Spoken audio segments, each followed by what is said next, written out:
যারা ফুজি কন্ট্রোলারের অনেকগুলো ভিডিও দেখছেন আমাদের চ্যানেলে, সো আজকে আপনাদেরকে একটা জিনিস দেখাবো। যারা আসলে টেকনোলজিতে মনোযোগ দেন, ইন্টারনালি আসলে অনেক কিছু চিন্তা করেন না, বা আসলে টেকনোলজিকে বুঝতে চেষ্টা করেন না, সবসময় চলে বা চলতেছে এটাকেই সবসময় ভরসা করেন, বা এটাকেই আসলে নিজের টেকনোলজির সর্বশেষ মেনে নেন।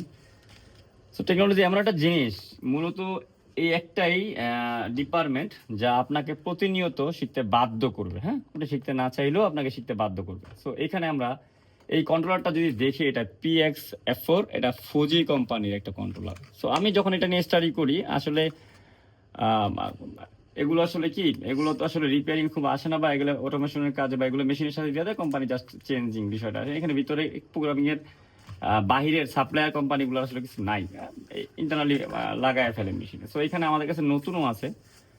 তো নতুনটা মূলত একটা মডেলের, এইটা আর একটা মডেলের। এটা আমি দেখলাম যে আমার এটা রিপেয়ার করে, আমার ছোট ভাই এটা রিপেয়ার করে, অনেকগুলো রিপেয়ার করছে আমার ছোট ভাইটা। সো এই রিপেয়ারের এখান থেকে একটা নষ্ট প্রোডাক্ট এখানে পড়ে রয়েছে, এটা গ্লাসটাও ভাঙা। আর মনে হলো কেননা আমি এটাকে মডিফাই করবো, মানে এটাকে ভিতরে ইন্টারনালি মডেল চেঞ্জ করার যে বিষয়টা, আসলে একটা থেকে একটা পার্ট যে চেঞ্জ করে ওরা। যেমন এই দুইটা দেখেন, এই দুইটার ভিতরে দুইটা ভাষা লেখা আছে। এই যে এই দুইটা জিনিসটা আলাদা আলাদা দেখেন। এই যে আমি দেখাই, সিম্পল জিনিসটা মজার। ভিডিওটা দেখলে আজকে বুঝতে পারবেন আসলে টেকনোলজি বা বিজনেস আসলে কেন মনোযোগ দিয়া আপনাকে কারিগরিটা দেখতে হবে। হ্যাঁ, দেখাই সিম্পল জিনিস। এটা PX F4AC Y2। হ্যাঁ, আর এইটা আবার আরেকটা মডেল, যেটা হলো কই, এই যে এটা হলো PX F4AC B2। ওকে, তার মানে এটা CY2 আর হলো B2, দোনোটাই এসি লেখা আছে। তার মানে কি, দোনোটাই হলো এসি ইনপুট 220 ভোল্ট। সো একই জিনিস দেখতে, আপনি ধরতেই পারবেন না, একটু কাজে ডিফারেন্স আছে। এটার ভিতরে একটা এক্সটার্নাল কার্ড বসানো আছে এবং মুড বাস অপশনটা বাড়তি দিয়ে দেওয়া হয়েছে। ওকে, আমরা এটার না, এটার দাম জানেন কত? আচ্ছা, এটা যারা টেম্পারেচার কন্ট্রোলার ইউজ করেন বা কিনেন না, তাদেরকে ধারণা দেওয়ার জন্য বলতেছি। এটার অরিজিনালটার দাম 14,000 টাকা। আর এটা মেবি চাইনিজ, এটা চাইনিজ কোম্পানির, এরকম দুইটা ম্যানুয়াল দেয় এটার ভিতরে। সো এই চাইনিজ ফুজি এটা হলো 4 থেকে 5 হাজার টাকা বা 6 হাজার টাকার মতো। হ্যাঁ, এবার মডেলের ভিতরে আবার আলাদা আলাদা পার্ট আছে। 6 হাজার টাকার ভিতরে কি দেয় আপনাকে? এই জিনিসটা দেয়। কিন্তু এই জিনিসটা যে দেয়, এইটার ভিতরে কি আছে আমরা এইটাই জানার চেষ্টা করবো এই ভিডিওতে। এইটাই আজকের বিষয়। হ্যাঁ, আমি একটা কোশ্চেন আপনাদেরকে দিব, আর আপনারা দেখবেন যে আসলে টেকনোলজি কি। সো এটা যদি আমি দেখি, এটা ওয়েট ওয়েট বাদ দিলাম আমি। এটা আমার কাছে আসলে ইন্টারনালি যে কাজটা, আমি যখন স্টাডি করতে গেলাম তখন দেখলাম যে আসলে এটা যা পারে, এবং ওমরানের থেকেও বেটার। হ্যাঁ, ওমরান আর ফুজি টেম্পারেচার কন্ট্রোলারের ভিতরে যা আছে, বা ওয়ার্ল্ড পপুলার একটা দুইটা মডেল, আসলে দুইটা ব্র্যান্ড যারা সবচেয়ে বেশি সস্তায় বেশি কি বলে ইন্টারনালি কাজ দিয়ে রাখছে। হ্যাঁ, সো এটা খুব বেটার, এটাও খুব বেটার, এবং এর থেকে যে কি বলে ওমরান যেটা আছে ওটা আরো বেশি বেটার। সো এটা রাইখা দিলাম, এটা আমার কাছে স্যাম্পল থাকলো, এইটা ম্যানুয়াল দেখলাম। আচ্ছা, যদি আপনাদেরকে বলি যে কেন আমি আপনাদেরকে এই সামান্য ভিডিওটা আপনার দিতে আসলে ইচ্ছুক বা দেওয়ার জন্য বানাচ্ছি। এটা জাপানের বলা হচ্ছে, এটা জাপান না, চাইনিজ। মূল বিষয়টা কি জানেন? আমি না 20 মিনিট যাবত খুঁজতেছিলাম যে ডিসপ্লের সাথে কানেকশন কিভাবে হইলো। খেয়াল করে দেখেন তো। আচ্ছা, এই কার্ডটার দাম কত হবে? এটা একটা পাওয়ার সাপ্লাই, এটা কম্পিউটারের। এটার দাম ম্যাক্সিমাম 600 টাকা। কত কিছু আছে, হ্যাঁ, বক্স আছে এর সাথে, কত ক্যাবল, এখানে ক্যাবলই থাকে 200 টাকার মিনিমাম। সো এটা যদি 600 টাকা হয়, এইটার দাম কেন 10,000 টাকা হবে? এটার ভিতরে কি আছে? এটার ভিতরে আছে টেকনোলজি। আচ্ছা, আমি ভাবলাম যে তাইলে এই ছোট্ট জিনিসটাকে কেন অন্য অন্য কোম্পানিগুলো কপি করতে পারে না। বিষয়টা কি জানেন? এই ফুজি কোম্পানি এইটার ভিতরে যতটুকু সময় দিছে, আমার মনে হয় তারা ওয়ার্ল্ড ওয়াইড চিন্তা করছে এমনটাই, যে এটা ক্লোন করতে গেলে আমাদেরকে রেফার বা আমাদের আসলে সাপোর্ট লাগবে, বা ছোটখাটো কোম্পানিগুলো এগুলো পারবেই না, এক কথায়। মূল বিষয়টা হলো এইখানে দেখেন, এখানে এইটা বাটন পেট, এটা কালারফুল একটা আসলে কালারিং করার জন্য দিছে ডিসপ্লেকে।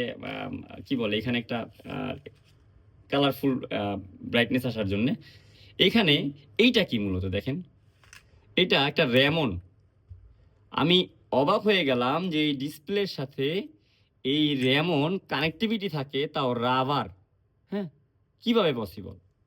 এই সময় আপনার হাতে আইফোন যেটা আছে সবচেয়ে দামি প্রযুক্তির ভিতরে, আপনার হাতে নেওয়ার পরে মনে হচ্ছে আপনি হয়তো বা যে এইটার ভিতরে জানি কি দিছে, কি মনে হয় এমন রাবার দেখছেন আপনি? কেবল দেখেন, আপনি যদি কাছ থেকে দেখেন এর ভিতরে কোনো তার পাবেন? দেখেন তো এর ভিতরে কোনো তার আছে? দেখতে পাচ্ছেন তার? হ্যাঁ, এগুলো তার। ঠিক আছে? এই যে দেখা যাচ্ছে যে সেপারেট এগুলো তার। তার মানে এর ভিতরে এমন টেকনোলজি ব্যবহার করছে যে এইটা আপনি ম্যানুফ্যাকচারিং এই পার্টটুকু করতে গেলে না ফুজি কোম্পানির 10% সম্পদের বা ফুজি কোম্পানির 10% ব্র্যান্ডিং আপনার লাগবে। যা মূলত একটা চাইনিজ কোম্পানি চাইলেই ক্লোন করা বা অন্য কোম্পানি চাইলেই আসলে পারবে না। কারণ এত আসলে প্রযুক্তি ব্যবহার এখানে হইছে এই সামান্য জিনিসটা। এর ভিতরে যেই পিআইডি সিস্টেমের জন্য যেই মেমোরি বা যেই ব্রেন ইউজ করা হয়েছে, যেই চিপটার ভিতরে যে প্রোগ্রামিংটা করা হয়েছে বা যে কোডিংটা করা হয়েছে, এত বেশি বেটার কন্ট্রোল করতে পারে যা অন্য অন্য কোনো কোম্পানি আসলে দিতেই পারে না এক কথা, হ্যাঁ? এরপরে দেখেন ডিসপ্লেটা খুব বেশি দামি কি ডিসপ্লে দিছে? কয় টাকা ভাই? আপনাদের কাছে যদি বলি ২-৫০০ টাকার এখানে পাস আছে। এর থেকে বেশি হবে? হবে না। কিন্তু বাকি টাকাটা তাহলে কি জন্য নিছে? এর ভিতরে যা আছে এইটা। ওকে? এইটা একটা ১০ থেকে ১৫ বছরও চলে। ওকে? ১০ থেকে ১৫ বছর। আর এইটা ব্যবহার করার জন্য আবার বেস্ট ওয়ান একটা সফটওয়্যার আছে ফুজির, যা মূলত বাংলাদেশে অনেকে ইউজই করে না। হ্যাঁ? প্রোগ্রামিং কিপ্যাড ব্যবহার করে। এবং এইটা ফুজি কোম্পানির মাল্টি প্রোডাক্ট এবং মাল্টি যেই ডিভাইস সবার সাথে কমিউনিকেট করতে পারে। এই সামান্য জিনিসটা দিয়ে যা সিস্টেমেটিক্যালি করতে পারবেন আপনি পিআইডি সিস্টেমে বা আপনি যেই ইয়ার, বাতাস, তারপরে তাপমাত্রা, বিভিন্ন জায়গায় যেই জিনিসটা পানি, ওয়াটার ফ্লো, যা গ্যাস ফ্লো এগুলোর ভিতরে যেই সিস্টেমটা যে এভারেজ করতে পারবেন বা যেই ভেরিয়েশনটা স্থির করতে পারবেন, সেইটা একটা এইচএমআই এর এক্সপার্ট প্রোগ্রামারও করতে পারবে না। মানে আমরা যারা এই অটোমেশনের ডেভেলপার বা আমগর থেকে অনেক বেশি যারা এক্সপার্ট আছে, তারাও এইটার মতো করে একটা মেশিনকে পিআইডি কন্ট্রোল আউটপুট দিতে পারবে না। ওকে? যদি আগে সে একটা বেটার কোম্পানির ডিভাইসও ব্যবহার করে। এইটার ভিতরে এত সুন্দর ব্রেন বা নলেজ দেওয়া আছে। মূল বিষয়টা হলো কি, এআইয়ের থেকেও বুদ্ধিমান। এর কাছে এত সুন্দর ব্রেন আছে যে এআইয়ের থেকেও বুদ্ধিমান। এখানে দেখেন এই যে 485 আছে এবং এখানে ৩টা ইনপুট ডিআই আছে, মানে ডিজিটাল ইনপুট আছে এবং ২টা আউটপুট আছে এবং সব ধরনের এই প্রায় ৪০ ধরনের টেম্পারেচার সেন্সর সে ইনপুট নিতে পারে এবং অ্যানালগ, পালস, তারপরে 0 to 10 volt, 1 to 5 volt, 0 to 5 volt, 0 to 20 milli ampere সব ধরনের কারেন্ট সে নিতে পারে। এটা দিয়ে এসএসআর ড্রাইভ করা যায়, এটা দিয়ে current regulator, current controller drive করা যায়, এটা দিয়ে লেইনার আউটপুট করা যায়, এটা দিয়ে সার্ভো চালানো যায়, এটা দিয়ে বিএফডি চালানো যায়, এটা দিয়ে সব। মূল বিষয়টা হলো এটার জন্যই একটা বই দিছে যা চাইনিজ এবং এইটার সাথে আবার এটা ইংলিশও দিয়ে দিছে। হ্যাঁ, এটার সাথে আবার একটা ইংলিশও দিয়ে দিছে যা শুধুমাত্র এটাকে প্রোগ্রামিং করার জন্য। আর অনেকে আছে এটা ধরেই দেখে না। আমি অনেক কোম্পানিতে এমন দেখছি যেটা সেটা অস্টিজ মনে করতেছে এটা কেন সে বিদেশ থেকে টেনে আনলো। ওকে? মানে এটা তার লাগেই না, যে ডিফল্টে আছে সেই ডিফল্টে সে এটাকে চালায় দিচ্ছে। তো আমার মজার বিষয়টা হলো মানে দেখানোর যে কারণটাই ছিল, আমার উৎসাহ হইলো যে আমি আমি এই এই র্যামনটা দেখাবো, কারণ আমি অনেকদিন যাবত এই লাইনে কাজ করি, আমি এটা এখনো দেখিনি। সো আপনারা যদি এরকম দেখে থাকেন আর ভেঙে আপনারা দেখতে চান, তাইলে তো আসলে পসিবল হবে না, এগুলো সবসময় পাওয়া পসিবল না, বাট ভিতরে এরকমটা থাকে। এটার সাথে এটা থাকে এবং এর সাথে এক্সটার্নাল একটা মডিউল লাগানো যায়। এই ছোট্ট জিনিসটাই অনেকগুলা ইনপুট আউটপুট নিয়ে কাজ করতে পারে এবং প্রপার সে আপনার টেম্পারেচারিং বা পিআইডি সিস্টেমের যে কাজটা সে করে থাকে। ওকে? দেখা হচ্ছে নেক্সট ভিডিওতে। আর এগুলো আমাদের কাছে আসে নষ্ট বা ভালো দেখে আপনারা আসলে যেটা হবে বুঝতে পারবেন ইন্টারনালি কি আছে। ওকে? আল্লাহ হাফেজ।